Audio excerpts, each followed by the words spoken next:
Vítam vás pri ďalšom dieli podcastu 7 bohatých rokov. Slovensko má pred sebou dobrú budúcnosť. My veríme, že Slovensko môže pravidelne dosahovať 5% ekonomický rast. O tom sme sa bavili v predchádzajúcich dieloch nášho podcastu. Veríme, že Slovensko nie je čiernou dierou Európy. A dnes sa budeme rozprávať o tom, čím sa máme inšpirovať preto, aby sme mohli ekonomicky rásť.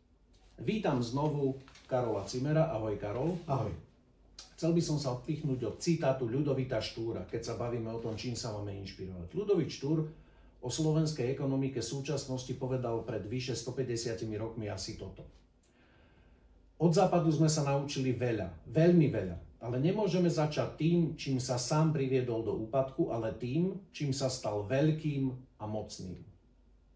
Takže dnes by som chcel rozobrať tie inšpirácie, čím sa má Slovensko riadiť. Pripravil som si 3 témy: technológie, financie, priemysel. Keď sme pri technológiách, aký bol tvoj prvý mobil? Nokia. Fínska. Taká tá pekná, veľká tehla, ktorú keď si hodil na zem, tak fungovala ďalej? V tom čase asi najlepší telefón, práve kvôli tomu, že bol takmer nerozbitý, hovoril sa mu tehlo. Ja som mal takisto Nokiu, ale dnes už asi máme iné mobily. Ten pokrok v technológiách išiel inam.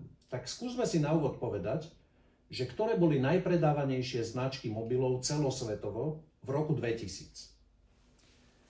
Na prvom mieste bola Nokia, mala obsadené viac ako tretinu svetového trhu. Potom to boli značky Motorola, Ericsson, Siemens, Samsung, Sony, Alcatel, Panasonic, Philips a Kyocera. 5 z 10 najpredávanejších značiek mobilov na celom svete bolo európskych. A porovnajme si to s tým, ako je to dnes. V roku 2024 najpredávanejšie značky boli Apple, Samsung, Xiaomi, Transsion, Oppo, Realme, Huawei, Motorola, Honor. Žiadna Európa. Čo na to hovoríš? O čom to svedčí? O čom to vypovedá? Keď porovnávame ten americký Trumpov model a ten náš európsky ekonomický model. Ak to mám povedať jedným slovom, tak tragédia. Inak sa to nedá popísať, ak Európa v tejto chvíli nedokáže mať žiadneho technologického lídra, hoci pred pár rokmi mala, tak iba tragédia. Mimochodom, netýka sa to iba telefónov. Európa vlastne vypadáva zo všetkého technologického pokroku. Aj to v pláne Kresťanskej únie, konzervatívnom pláne Kresťanskej únie pre 7 bohatých rokov hovoríme, že Európa teda má krásne regulácie, ale nemá výkon. Napríklad v nariadení o digitálnych trhoch Európa sa rozhodla regulovať najväčšie firmy, ktoré majú aj najväčší dosah na európsky trh. A je to konkrétne 6 firiem, z tých 6 je 5 amerických a 1 čínska. Pred rokom Európska únia prijala akt o umelej inteligencii, veľmi sa tým pyšní. Ak môžem zacitovať, akt Európskej únie o umelej inteligencii je prvý zákon na svete o umelej inteligencii. Jeho cieľom je zabezpečiť, aby boli systémy umelej inteligencie bezpečné, etické a dôveryhodné. To je pekné, akurát tie samotné systémy umelej inteligencie majú Američania a Číňania, my máme akurát ten akt. Je to super, to znamená, že máme krásne regulácie, ale nemáme žiadneho výrobcu telefónov, ktorý by dokázal konkurovať. Máme krásne regulácie, ale nemáme žiadneho technologického alebo digitálneho lídra, ktorý by dokázal celosvetovo konkurovať. Tak sa skúsme teraz pozrieť na peniaze, na financie, či aspoň v tom je Európska únia v porovnaní s inými časťami sveta lepšie. Pozrime sa na to, aké boli najväčšie svetové banky v roku 2000.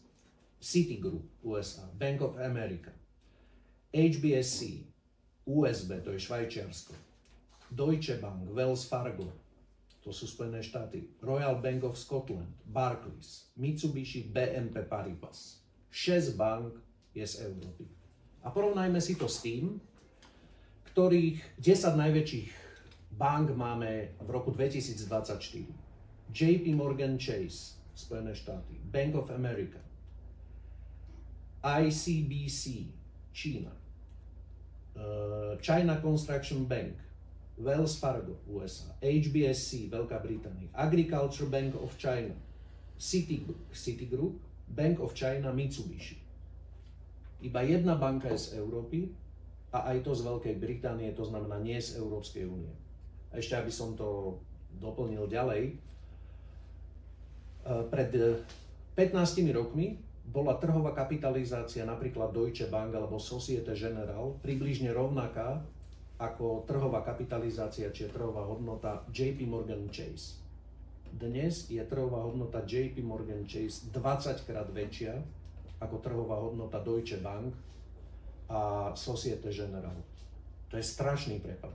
Dokonca prvých 10 najväčších európskych bank má menšiu dokopy trhovú kapitalizáciu ako JP Morgan Chase. Čím to je, Karol? Sú to viaceré veci, asi tri sú najpodstatnejšie. Jedno je, že stav bank odráža stav ekonomiky. Takže ak je americká ekonomika výkonnejšia ako európska, dá sa predpokladať, že aj banky budú výkonnejšie. Druhá vec je regulácie. Dlhodobo európske banky majú zhruba polovičnú ziskovosť ako americké a odhaduje sa, že 1/5 z tohto rozdielu je práve na vrúb regulácií, ktoré sú v Európe nielenže vyššie, ale ešte aj menej predvídateľné. No a tretí dôležitý bod je, že Spojené štáty majú menu dolár, ktorý je v podstate svetovou rezervnou menou a tým pádom ich tlačenie peňazí je jednoduchšie a aj finančný sektor môže byť väčší ako sektor v Európskej únii, ktorej menou je euro, ktoré síce je významnou menou, ale nie v postavení amerického dolára. To znamená, že keď sme pred 20 rokmi vstupovali do Európskej únie, tak sme ešte stále boli aj finančnou veľmocou. Počúvali sme o tom, ako sa z Frankfurtu, kde sídli Európska centrálna banka, stane najsilnejšie finančné centrum sveta. Ako sa ukazuje, tak proste aj vo finančníctve, v bankovníctve, v peniazoch, v kapitále, ktorý tvorí podstatu kapitalizmu, sa dostávame ako Európa do strašného úpadku. A asi by sme sa čím skôr mali zamyslieť nad tým, že prečo sa to stalo a skúsiť s tým niečo urobiť. V tomto zmysle euro sa nedá považovať za taký úspech, ako nám bol na začiatku predávaný.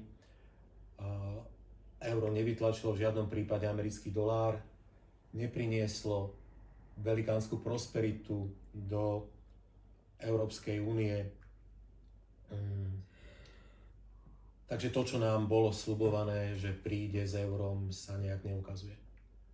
Pamätám si, ako pri vstupe do Európskej únie, nás aj Česka a ďalších krajín, vtedajší český prezident Václav Klaus povedal, že je ekonomickou ložou, ktorá sa už vtedy dala dokázať na faktoch, že čím viac sa Európa integruje, tým je prosperujúcejšia. Práve naopak.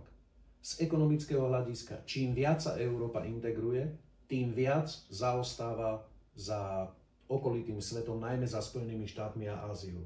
Čiže ani v tomto sa asi nebudeme Európskou úniou inšpirovať. Mimochodom, aby bolo jasné, ja nie som euroskeptik, ale nebudem sa tváriť, že funguje niečo, čo nevyzerá, že funguje. No, v ekonomike by sme sa najmä mali pozerať na to, čo funguje a tým sa inšpirovať, ale nenechať sa baláchať tými historkami o tom, že keď preberieme tie dobré modely zo západnej Európy a z Bruselu, tak nám to zaručí prosperitu. Ono sa ukazuje, že nám to zaručí iba ekonomický úpadok. A vieme si to preukázať aj na ďalšom príklade, a to je priemysel. Priemysel, a najmä automobilový priemysel, to je niečo, čo Európa vymyslela a čo jednoducho ponúkla svetu a boli sme v tom najlepší. Storočie najlepší. Ešte v roku 2000 desiatka najväčších automobiliek z hľadiska predávanosti ich aut bola General Motors, Ford, Toyota, Volkswagen, Daimler, Chrysler, PSA, Peugeot, Honda, Nissan, Fiat, Renault. 5 značiek bolo európskych v prvej svetovej desiatke. Keď sa ale pozrieme na minulý rok, sú to odhady počtu predaných aut. Na prvom mieste je Toyota, potom Volkswagen, BYD, Hyundai, Kia, General Motors, SIAC, Stellantis, Ford, Geely, Wuling Motors. Iba 2 európske značky a 4 čínske. To znamená, že to, čo Európa robí, je, že likviduje najmä Green Dealom svoj automobilový priemysel, čo bytostne ohrozuje Slovenskú republiku. Čo sa s tým dá robiť, alebo prečo to tak je, čo sú príčiny? Po sociálnych sieťach beha také memečko, ktoré to trochu vysvetľuje jednoducho, že my máme na plastových fľašiach viečko, ktoré sa nedá odtrhnúť, a to je európska inovácia, ale všetci telefonujeme s telefónmi, ktoré sú z Spojených štátov. Alebo z Číny, alebo z Korei. Presne tak. Máme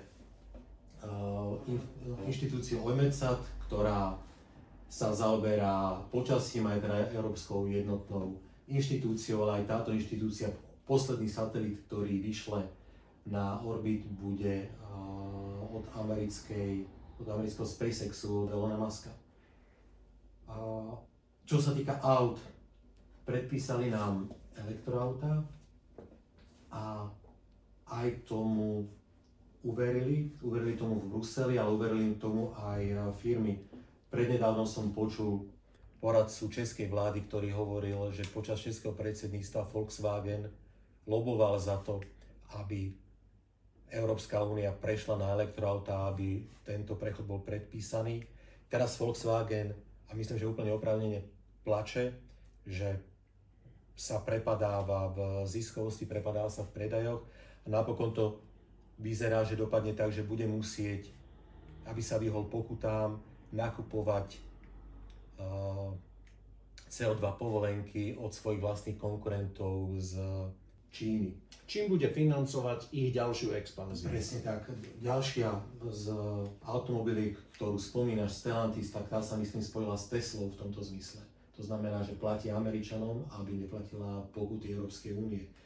A keď sa to začalo ukazovať ako skutočný ekonomický problém a Volkswagen hrozil zatváraním fabrík, tak nemecký premiér povedal, že to od Volkswagenu nie je pekné, že chce zatvárať fabriky a navrhol riešenie, že Európska únia by mala začať tieto predaj aut dotovať. Mimochodom je to aj jeden z návrhov slovenskej vlády, že poďme zase dotovať elektroautá, čo je krásny príklad toho, že chudobní ľudia sa cez svoje dane majú zbierať na luxusné autá bohatých ľudí, ako je Tesla.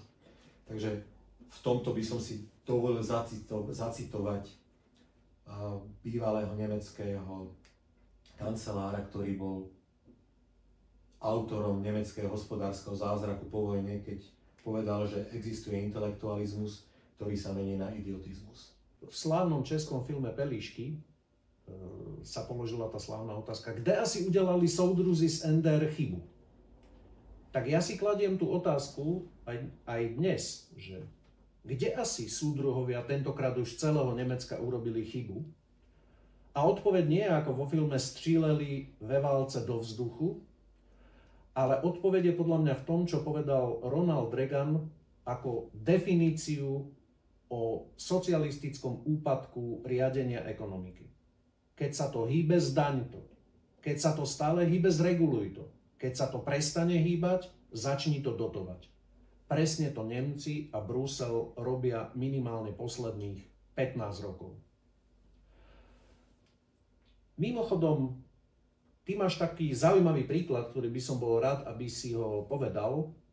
Ako je vlastne na tom Nemecko, čo je brané ako takú vlajkovú loď európskej ekonomiky v porovnaní s jednotlivými štátmi Americkej únie, to znamená, ja neviem, s Texasom, Kaliforniou, New Yorkom, bola by Nemecko za Kaliforniou, ale pred Texasom, alebo pred New Yorkom, alebo za New Yorkom, to znamená, ako to je, aby si naši poslucháči a diváci vedeli predstaviť, že ako reálne na to nemecká ekonomika, ale aj európska ekonomika je.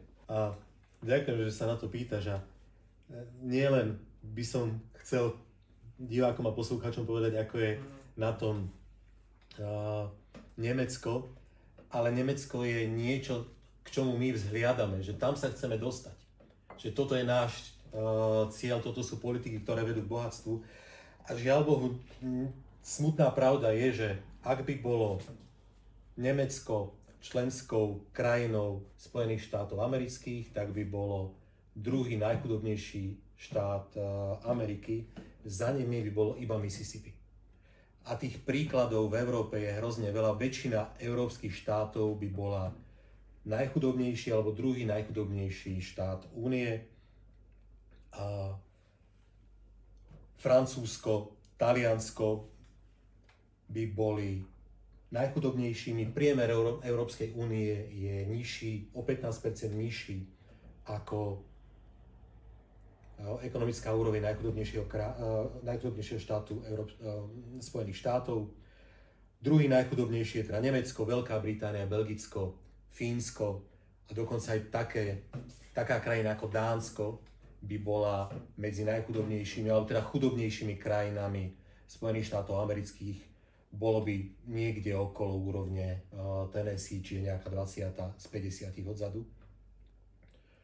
Úspešnými krajinami v tomto pohľade sú z Európskej únie a z európskeho kontinentu Írsko, ktoré by bolo v prvej päťke, Švajčiarsko, ktoré by bolo v prvej päťke a Luxembursko, ktoré by bolo najbohatším štátom únie, keby Čiže bolo by najbohatším štátom Spojených štátov. Presne tak, Americkej únie. Áno, ale stále by bolo chudobnejšie ako DC, teda mesto Washington, ktoré je najbohatšou časťou únie. Iba aby sme si vedeli predstaviť ten rozdiel ekonomickej výkonnosti medzi Amerikou a zvyškom sveta, tak ak by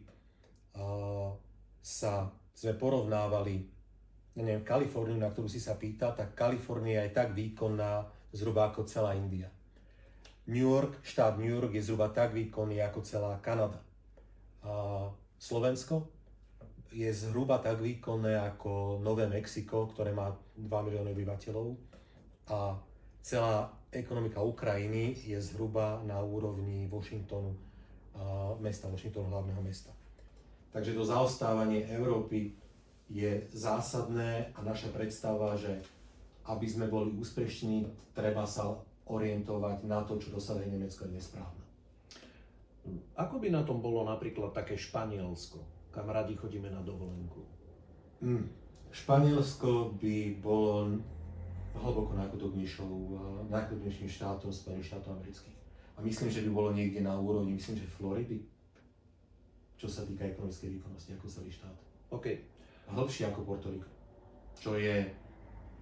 To ostrovček Puerto Rico, ktorý ani nie je reálnym štátom USA, je bohatší ako Španielsko? Na obyvateľa, v HDP na obyvateľa, v stabilných dolároch z roku 2005 podľa prepočtu Svetej banky, áno.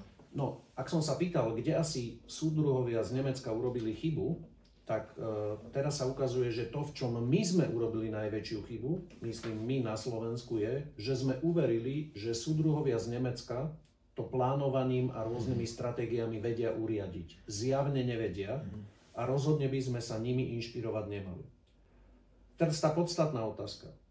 V čom to Američania robia lepšie z ekonomického hľadiska a prečo by sme sa mali inšpirovať nimi? No, ak to mám povedať dvoma slovami, zjednodušene, tak nemajú DPH. DPH je daň, ktorá je drahá na výber, ktorá je ale zároveň veľmi nenápadná a ktorá je pre štát ľahko vyberať. A zaťažuje celú ekonomiku a odkedy ju Európa má, tak rozhodne vie vyberať veľa peňazí od ľudí, ale nerastie v rebríčkoch bohatstva. A čo ďalej robia Američania dobre oproti Európe je, že sa spoliehajú na podnikanie a majú aj ľudí, ktorí sú podnikaví a podnikaniu veria. Neveria teda v dotácie, neveria v to, že dotáciami a prerozdeľovaním sa dá zbohatnúť. Američania potom, čo sa týka celého systému, majú napríklad ústavne limitovanú vládu. Môže si zobrať americkú ústavu a prečítať si presne, čo tá vláda môže a nemôže robiť. A môžeš to porovnať s Európskou ústavou, ktorá má stovky strán a dokáže si taký priemerný európsky úradník vždy nájsť riadok, podľa ktorého to, čo chce robiť má a je to v poriadku. Amerika má volebný systém, aj ústavný systém, kde sú jasne dané kompetencie.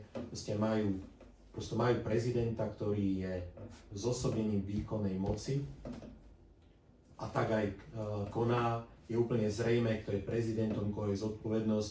V Európskej únii je tá zodpovednosť delená.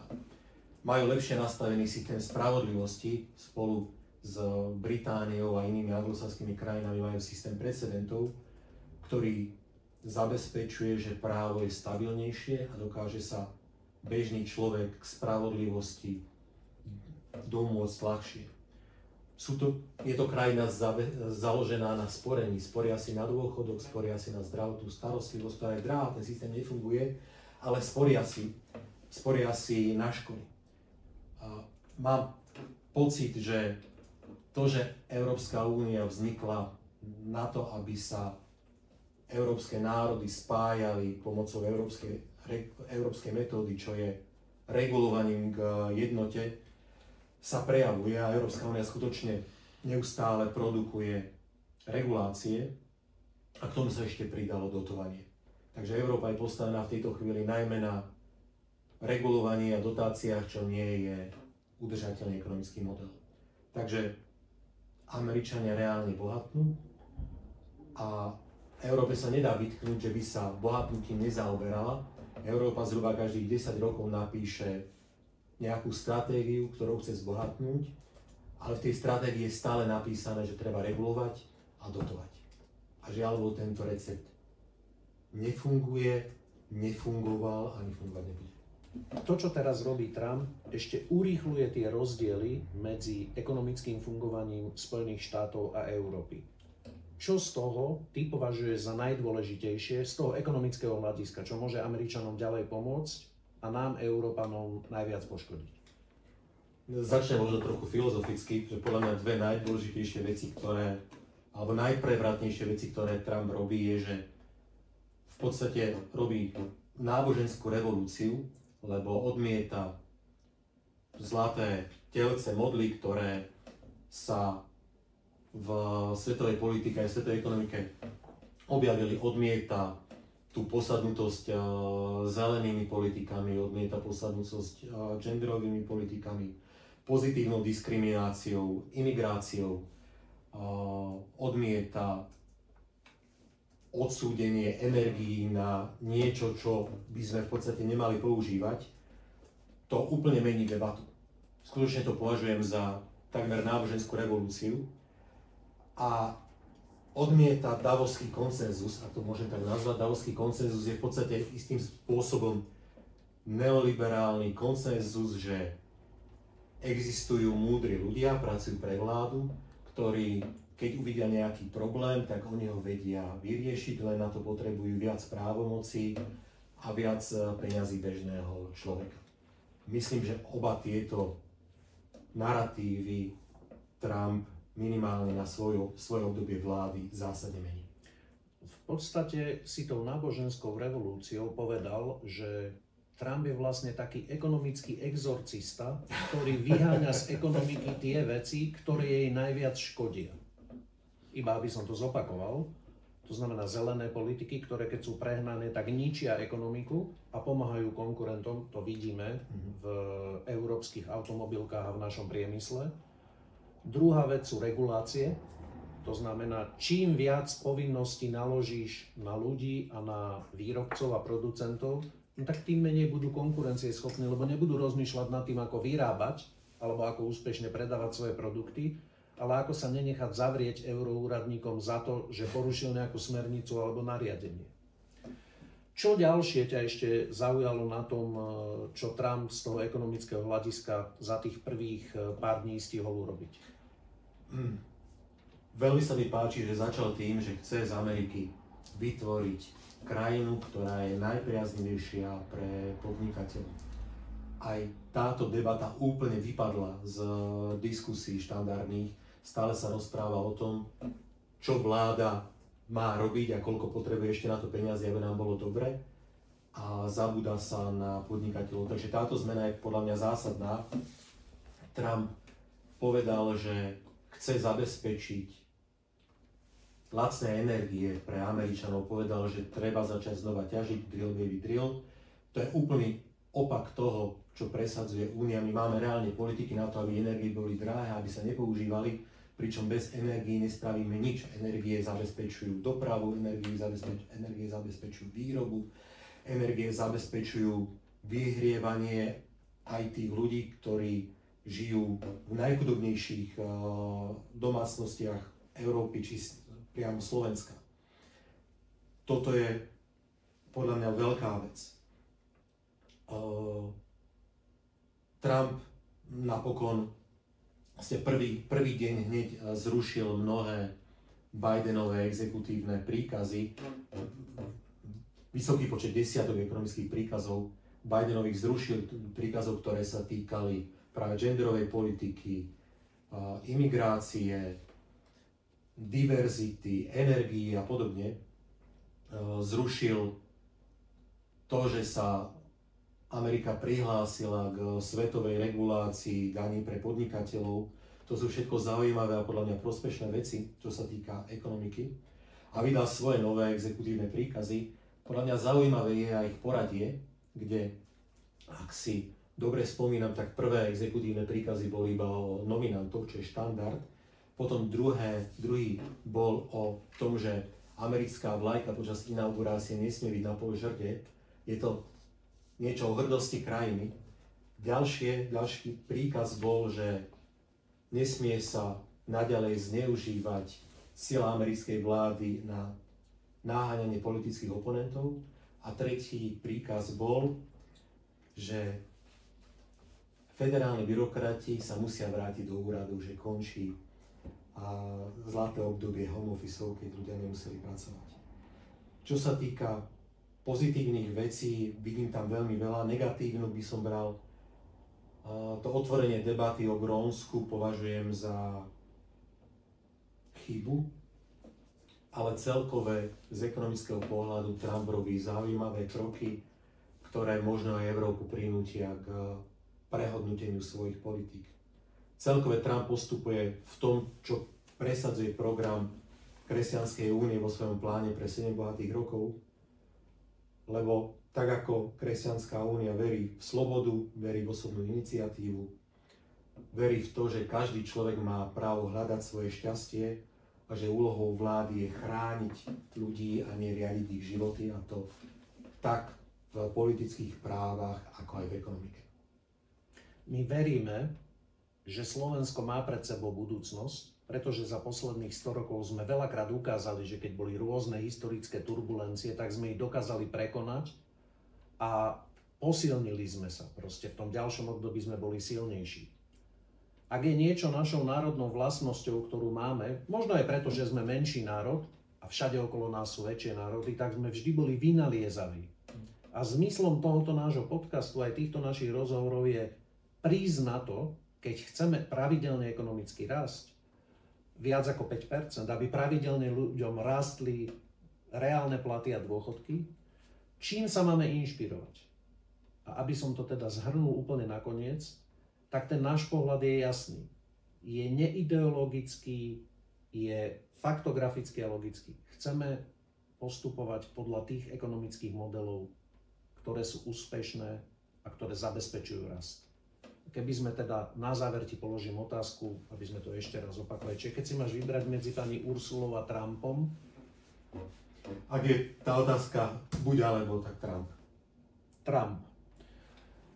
Ďakujem ti za účasť v dnešnej debate a v ďalších dieloch nášho podcastu 7 bohatých rokov sa budeme rozprávať o tom, čo treba urobiť, bez čoho to určite nepôjde, aby sa Slovensko čím skôr stalo úspešnou ekonomickou krajinou, aby sme čím skôr dosiahli naspäť tých našich 7 bohatých rokov. Prajem vám všetkým čím skôr 7 bohatých rokov. Dovidenia.